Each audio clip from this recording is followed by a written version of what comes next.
kanunay kung wako'y kadamay. Apan usahay mo tagay kung laay kay way kaagapay kanunay magmahay. Akong kalipay sa lain ning agbay na anay lain kadungan ug buksay. Pero lahutay ako ang pagbaklay, wa may kasabay kay wa may ganahan gustong mo sakay. Okay ra bay, dawat na bay, naara daw ko sa inyong kalipay. Pero kung wa na mura daw patay, dawat na ko tanan ninyong kasakit. Pero sa mi mo wa ko maglikay, akong giuna ang kaugalingon para puhon makahatag ko bay.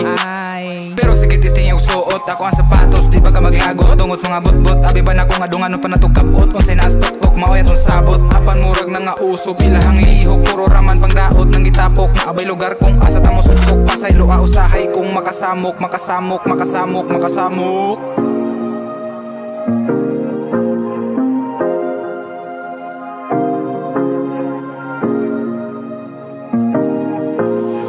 Akong giagon dagi kaya kay kuno tropa mura nagpamilya. Mga kaagi dili makwenta, bisag pilay kantidad sa kwarta. Dili mabayran, dili malabwan, ako ang gugma para nila. Ayaw kumpiyansa, dili tanan matawagan basta na akay problema.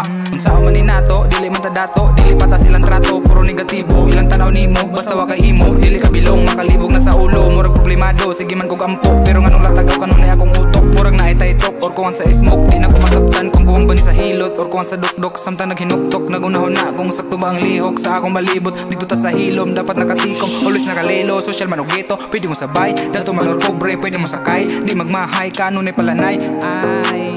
Ikaw kalipay kung wako'y palanay, naaga kanunay kung wako'y kadamay. Apan usahay mo tagay kung laay kay way kaagapay kanunay magmahay. Akong kalipay sa lain ning agbay na anay lain kadungan ug buksay. Pero lahutay ako ang pagbaklay, wa may kasabay kay wa may ganahan gustong mo sakay. Okay ra bay, dawat na bay, naara daw ko sa inyong kalipay. Pero kung wa na mura daw patay, dawat na ko tanan ninyong kasakit. Pero sa mi mo wa ko maglikay, akong giuna ang kaugalingon para puhon makahatag ko bay.